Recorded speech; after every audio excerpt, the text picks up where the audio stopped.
Dame Julie Andrews is our special guest this morning. She shares her experiences of working on those films and at the same time managing her personal life in her new memoir, Homework, a memoir of my Hollywood years. She truly is practically perfect in every way. Please welcome Oscar, Emmy, and Grammy Award-winning performer, Dame Julie Andrews, along with her daughter, Emma Walton Hamilton.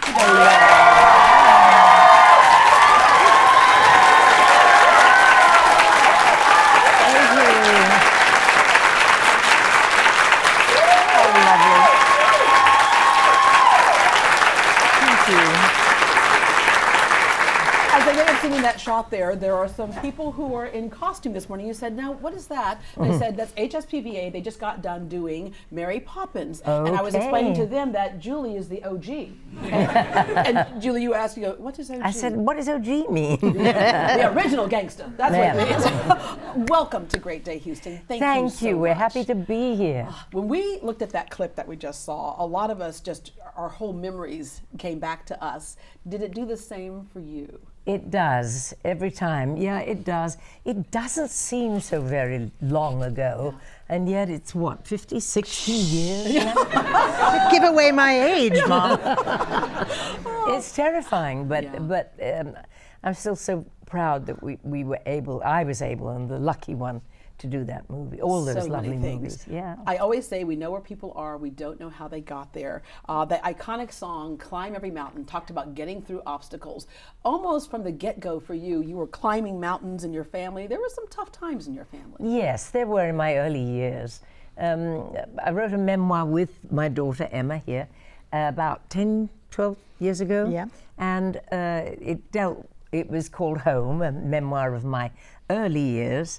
And then this new book, Memoir of my Hollywood years, the early years were all about, what it was like to grow up in showbiz and be part of a vaudeville family. Your mom had run off with a singer. She had eventually, yes. The silver lining in all of that was that the singer was giving you voice lessons. Well, he was my stepfather, and he had a fine tenor voice, and my mother played the piano very well, and my stepdad sang, and my school was closed due to the escalation of the war in England, and my stepfather decided to give me some singing lessons, sort of just to keep me quiet, so to speak. How did you like it at first? Did you take I hated it, absolutely hated it. But they discovered that I had this freak voice of about 4 octaves. I may have even been 5, and I could hit C above top C, and in practice. Yeah. And it just grew and grew and became more and more strong. And I had a kind of adult larynx for such a. This was at 7, 8 years old. Yeah. You also took on an adult role. You were the caretaker for your step siblings, and you also, at one point, helped to pay the bills. You were doing the vaudeville act. I mentioned at the top that sometimes we were unruly crowds. Tremendously poor, and it mattered that we all pitch in together what we could and stick together as a family. That's me at 12. Oh, you performed for the Queen, too. I did. That's one of them. Not that. Are you still the youngest command performance for the Queen? I can't say that I am now, but I certainly was. Yeah. I'm 11, 12 years old. What did the Queen say to you? Do you remember? Well, she didn't say much that day, except you sang very, very beautifully, Julie, or something like that. Yeah, all right. Then you took off for this wonderful place in America called Broadway. Well, I toured endlessly around England first. Musicals, 1 week in each town. And vaudeville musical was fading in those days. It was just on its last legs. So it was pretty tacky, wasn't it, darling? We had Eliza Doolittle and My Fair Lady on yes, Broadway. But then I got that fabulous opportunity to go, Yeah, and then Walt Disney saw you in Camelot on Broadway. And this is kind of a lesson to be learned here, is that you never know. One little moment can completely change your life. Absolutely, so yeah. true. And he looked at you and thought, that's who I want to play Mary Poppins, which he had promised his daughter. He will get Mary Poppins made, right?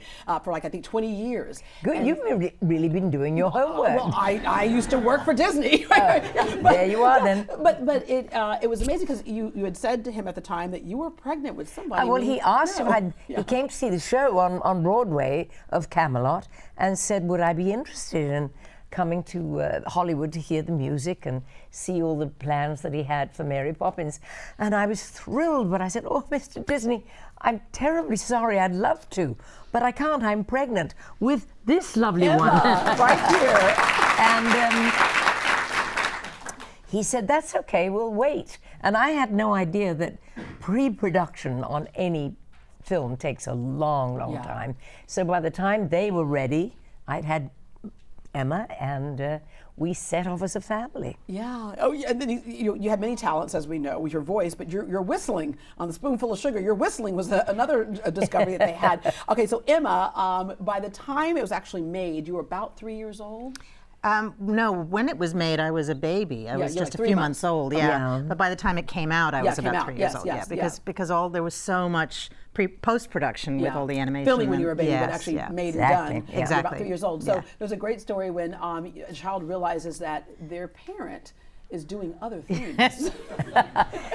Struggling to put it all together, as you can imagine. At about 3, I went to a department store with my nanny, and we were shopping for clothes, and I was in the children's clothing section, and the film had just come out, and they had a display of Mary Poppins that were cardboard cutouts that were life-size.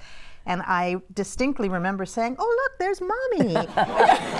and then there were these 2 women next to me who went, aw, isn't that sweet? That little girl thinks her mother is Mary Poppins. I was like, but, you know, she is. I just wonder if someplace they finally found out and went, oh my gosh, it really was, right? Yeah, I don't know. So the most famous nanny in the world, and then The Sound of Music comes along, and there's another nanny role. You were concerned about whether you should take that or not. Well, as much as, listen, it was only my 3rd film. I did 1 small movie in between Poppins and Sound of Music. But I was, first of all, worried that maybe too many nannies would kind of be typecasting, and for a little while they were. But also, I had seen Sound of Music on Broadway, which I loved for the music, but it really was just a little bit saccharine. And I mean, think about it, 7 children and glorious music and Alps and nuns and everything else. And a war in between. And a war, and a great love story. And I thought, well, I hope maybe we could make it a little bit more stringent. And certainly people like Christopher Plummer helped with that, you can imagine. Yeah. Emma, at this time, you were how old about?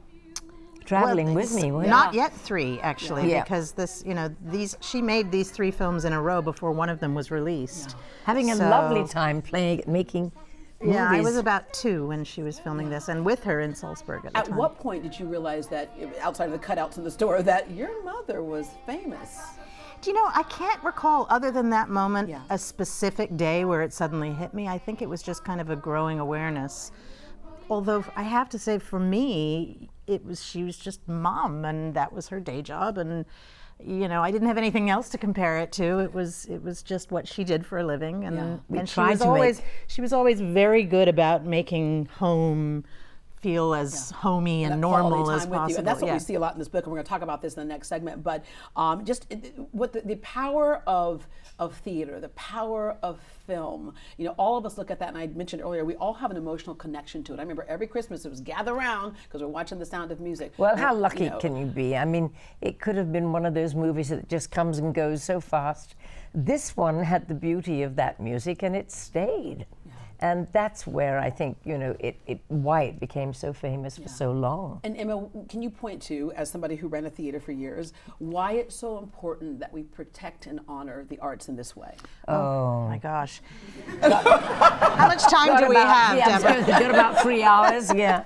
Well, I mean, the arts are how we know who we are as a society. They are a mirror that we hold up to ourselves and see where we've come from and where we are now and possibly where we may be going. They are the great leveler. They don't discriminate. They speak to everyone across the planet. What is that great Catherine Ann Porter? Catherine Ann Porter quote, where at the end of the quote she says, "The arts are what we find when the rubble is cleared away." The truth. And yeah, it is. It is Yeah, the when all else single is most about important. you in tatters, it will be the arts that will tell us who we are. You've had so many other, obviously, great roles, but in Victor Victoria, there's something that you did that spoke to your character. They thought, she's got it, she's a shoo-in for the Tony.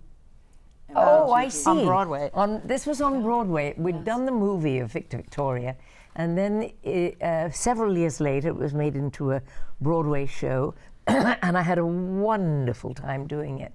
And I don't know how to tell the story in a really understanding way, but I was nominated for a Tony Award for being on Broadway in that show, but not one other soul on the show was on the production. And it was such a beautiful production, and some of the other productions that had been nominated were literally clothes that had been bought off the peg, or sets that had been put together and were maybe not as in depth as ours, and it hurt me for our company that they didn't acknowledge those aspects of the show, because it was a gorgeous looking show.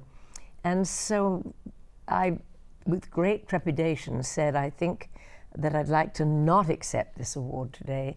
The nomination. For the nomination, I mean, because it's just an egregious mistake that the rest of the company, at least some of the company, haven't been recognized. It was a meme, egregiously overlooked. It became a meme at the time. It did.